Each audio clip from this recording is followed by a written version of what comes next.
MH. Comienza el repaso a la información más destacada de este martes 26 de mayo. Soy Daira Quirant. A continuación les adelantamos los asuntos que marcan la agenda de esta jornada en el ámbito local. Más de 1.400 corredores han sido citados en la 41ª edición del Cross Perleta-Maitino, mostrando su cara más solidaria en sus 10 kilómetros. Pasando de la guerra de Ucrania hasta la Dana de Valencia, el fotoperiodista ilicitano Pablo Miranzo Macía repasa su carrera marcada por grandes conflictos. Y son los vecinos del Altet los que protestan contra el ruido del aeropuerto tras la aprobación de su ampliación y reclaman más medidas contra el bullicio.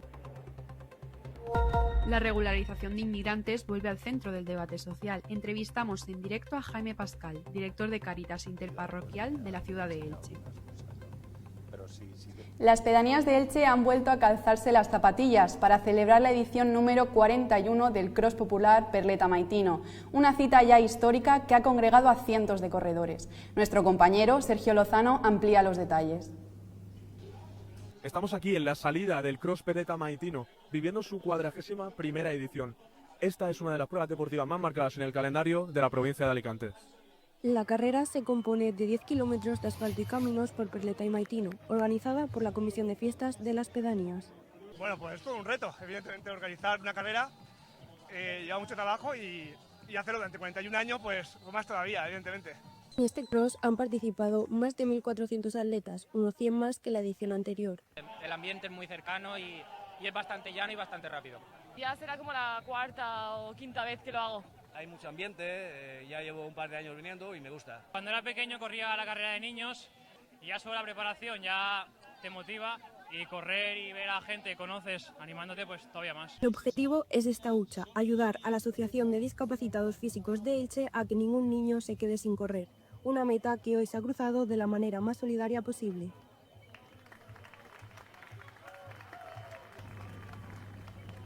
Pasamos a primera línea de conflictos internacionales. Se trata de Pablo Miranzo, fotoperiodista y reportero de guerra que ha hecho de las zonas de conflicto su lugar de trabajo. Un testimonio necesario sobre el riesgo y el compromiso que conlleva informar desde la realidad. Este es Pablo, un fotoperiodista ilicitano que usa su cámara para captar desde conflictos mundiales hasta catástrofes naturales. Yo siempre había querido cubrir algún conflicto. Desde que entré a estudiar periodismo siempre me había traído el trabajo de corresponsales de guerra. Me fui acercando a documentar conflictos cada vez y de repente te ves en situaciones que dices, hostia, sí que necesito formarme. Si yo tuviera que presentar a Pablo, lo presentaría como la persona más versátil del mundo, la persona más adaptativa, con una capacidad de reacción rápida y de trabajo más impresionantes que he visto en mi vida. Me acuerdo que desde el principio se le veía que era un tío con una capacidad visual y una capacidad de ver cosas que otros no ven muy buena. En la Dana, Pablo documentó la devastación desde dentro, poniendo el foco en las personas afectadas y en las historias que emergen en medio del desastre. Y él, en cuanto se enteró, vino a la mañana siguiente. O sea, Pablo siempre está preparado y cámara en mano, vino donde yo estaba y fuimos juntos los primeros días. Me cogió aquí trabajando y claro, ¿cómo no iba a ir? O sea, si he cubierto inundaciones en Perú, terremotos en México y no me voy a quedar aquí en Elche viéndolo por las noticias. Yo me tiré meses allí trabajando, saqué ese libro de fotos con toda la cobertura de la Dana. Recuerdo mucho la forma en la que Pablo entrevistaba a esas personas porque hay una línea muy fina que separa el querer informar del perder respeto a la gente frente a una tragedia. Y es muy complicado que alguien que lo acaba de perder todo quiera que le estés poniendo una cámara aquí y hacerle preguntas. Comprometido con contar la realidad, Pablo también se implica. La sensación de peligro es una alerta que te da tu cuerpo de que estás en un momento que te puede pasar algo y que está bien tener esa sensación. Pues en Ucrania, por ejemplo, una vez estábamos buscando cobertura en un coche y subimos así como una colinita. Y yo iba con un colega más experimentado y vino un silbido y le dije, oye, eso están viniendo. Y me dice que no. Y entonces vino otro silbido de un proyectil, pero evidentemente que sí que venía hacia nosotros y nos asustamos mucho y salimos del coche y ¡pum! Y cayó en una montaña ahí cerca y nos fuimos para atrás. Su trabajo va más allá. En la guerra de Ucrania ha fotografiado el peligro sin perder el foco en la dignidad humana, mostrando historias que muchas veces quedan en silencio. fotoperiodista no te habla desde el salón de su casa, el fotoperiodista está allí y es el que te enseña las cosas. Una fotografía te da una hostia, la ves y te quedas impactado, sí o no, y a partir de ahí entras a leer una noticia o no entras a leer una noticia. Trabajar en diferentes sitios y no tener una rutina te da una visión así muy... Yo creo que 360 de la realidad, porque otra gente trabaja ahí en su centro de trabajo y si se interesa por otras cosas, pues vale, se interesa. Porque para Pablo, la fotografía no es solo imagen, es memoria, denuncia y una forma de dar voz a quienes no la tienen. El aeropuerto Miguel Hernández de Elche es un motor económico indiscutible, pero su crecimiento tiene una cara B, el impacto en quienes recaen sus consecuencias. La contaminación acústica y la huella medioambiental marcan el día a día en el Altet y las pedanías cercanas. Este es el ruido al que llevan años exponiéndose los vecinos de la pedanía del Altet. La pista del aeropuerto de Alicante Elche Miguel Hernández está ubicada a escasos metros de la localidad, registrando durante las 24 horas un aterrizaje o despegue cada 2 minutos. Sobre todo cuando hay poco sonido, por las noches, tardes y demás, cualquier avión que aterrice o que despegue se oye.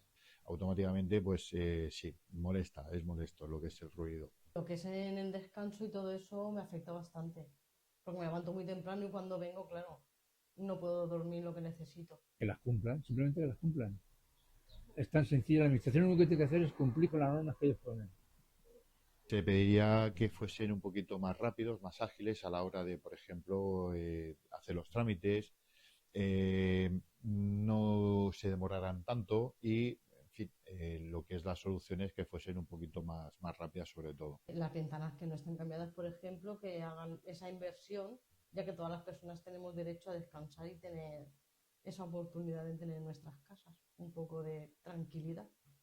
Si tenemos ruido, sea el ruido que sea en las ciudades, sea en otros lugares, pues nos molesta y nos dificulta muchas veces, pues sobre todo conciliar el sueño. Y lo importante es que siguiera con estas actuaciones procurando facilitar la insonorización de las viviendas que puedan verse afectadas dentro de lo que es la huella del aeropuerto. Desde la Asociación de Vecinos reclaman poder conciliar el sueño y que el plan de aislamiento acústico de AENA siguiera su marcha para insonorizar todas las viviendas afectadas. Deberían de reducir los vuelos nocturnos, que hubiera una franja horaria donde se pudiera descansar. Más reduciría ese ruido, esa contaminación, esas molestias, sería eso, que todas las viviendas del pueblo estuvieran insonorizadas. Desde la pedanía la actuación de AENA se califica como insuficiente. Sí que quedan algunas partes que por problemas de la huella acústica no se han terminado de insonorizar, que al final estábamos hablando de que en una casa está insonorizada y a 20 metros la otra no, y el ruido sigue llegando al mismo. Sumado a ello, una posible segunda pista sigue siendo una demanda fuerte por la Cámara de Comercio de Alicante, el Ayuntamiento de Elche y la Generalitat. Varias alternativas se han barajado ocupando parte del Saladar de Agua Amarga y hacia el norte de la TED, afectando a terrenos agrícolas, viviendas y la propia zona húmeda protegida. La verdad que muy poca gente conoce aún que el aeropuerto se vaya a ampliar.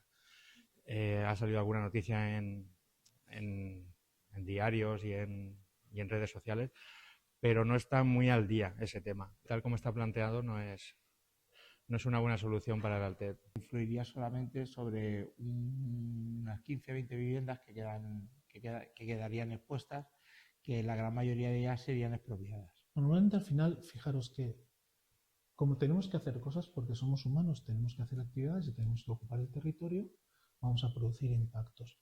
Lo que tenemos que ver es si estos impactos son asumibles por el territorio y si podemos reducirlos y evitarlos en la medida de lo posible. El ruido actual se sufre como costumbre para algunos vecinos, pero lejos de asumirse como normal, sigue siendo motivo de queja y reivindicación. Mientras las administraciones estudian soluciones y el futuro del aeropuerto continúa en debate, en el Altet la realidad no cambia. El descanso sigue en pausa.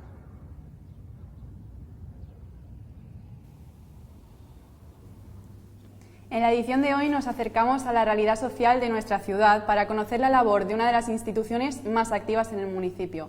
Para ello contamos con la presencia del director de Cáritas Interparroquial de Elche, Jaime Pascual. Analizaremos los desafíos actuales a los que se enfrenta la organización y el impacto de sus proyectos de apoyo en la comunidad ilicitana. Bienvenido, Jaime, muchas gracias por estar aquí. Gracias a vosotros. Me gustaría empezar preguntándoles sobre qué papel tienen asociaciones como Cáritas en la integración. A ver, es una de nuestras banderas, evidentemente, es procurar normalizar la vida de personas que vienen a nuestro país en busca de una vida mejor. No solo ayudándolos a normalizar su vida, sino denunciando la situación muchas veces de injusticia en la que se encuentran. ¿Y en los últimos años los perfiles que han llegado a Cáritas han ido cambiando? Sí que han cambiado, sí. La gran mayoría... A ver, en Cáritas lo más importante quizá que tenemos, aparte del centro de la interparroquial, son las parroquias.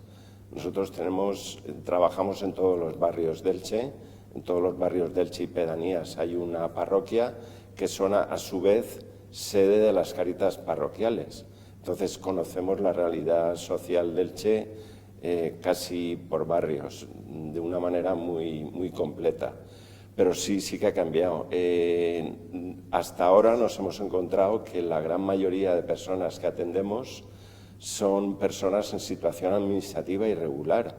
Son personas que vienen a España o con un visado de estudiante, de turista, y que han decidido quedarse aquí o que se han venido de su país porque la situación política o de pobreza, de no tener trabajo, les hacen venir a buscar una vida mejor. Evidentemente esto condiciona, independientemente de casos puntuales, como puede haber sido el de Ucrania, que tienen un convenio especial de acogida, pero la gran mayoría de personas que atendemos tanto en las Cáritas parroquiales como en la interparroquial, podríamos decir que son personas de origen árabe. Hay muchas en Elche, sobre todo en el barrio de Carrús, y personas que provienen de Sudamérica. Y luego hay un perfil últimamente que nos ha llamado mucho la atención, que es que cada vez atendemos gente más joven. Esto es una cosa que no nos había sucedido hasta ahora. Tenemos los típicos problemas de personas que están en riesgo de exclusión, que viven en la calle, que presentan problemas de consumo de sustancias, que presentan problemas de salud mental, pero lo de la gente joven sí que nos ha sorprendido. ¿Qué es lo primero que pide una persona que ha inmigrado aquí a Elche? A ver, lo primero que pide, quizá nuestro sistema de acogida a estas personas no es que sea distinto al de otras entidades que hacen lo mismo, pero para nosotros lo más importante es poner a la persona en el centro siempre. Y a partir de ahí, pues bueno, escucharlas. Y hay necesidades de mucho tipo. Hay entidades que no digo que esto no es una crítica, que bueno, pues que lo que hacen es repartir alimentos. Existe un banco de alimento, hay comedores sociales en Elche, tanto municipales como privados. Pero nosotros lo que hacemos es escuchar a la persona, porque muchas veces existe quizá una falsa creencia que la gente se acerca a las Cáritas a pedir alimentos o ropa, y esto no es así. Muchas veces tienen necesidades de otro tipo y a raíz de estas acogidas, de estas entrevistas, es como determinamos cómo podemos ayudar a esta persona. En su opinión, ¿qué medidas cree que ayudarían a mejorar la situación de los que llegan aquí a España?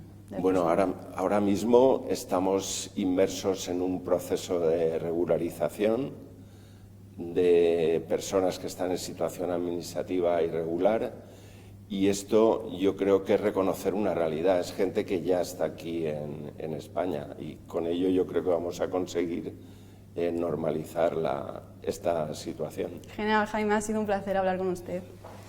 Y eso es todo por hoy, pero regresamos con más noticias mañana y todo el repaso de lo que sucede en nuestra ciudad. Les dejamos con el resto de la programación. Muchas gracias por elegirnos y que tengan un gran día.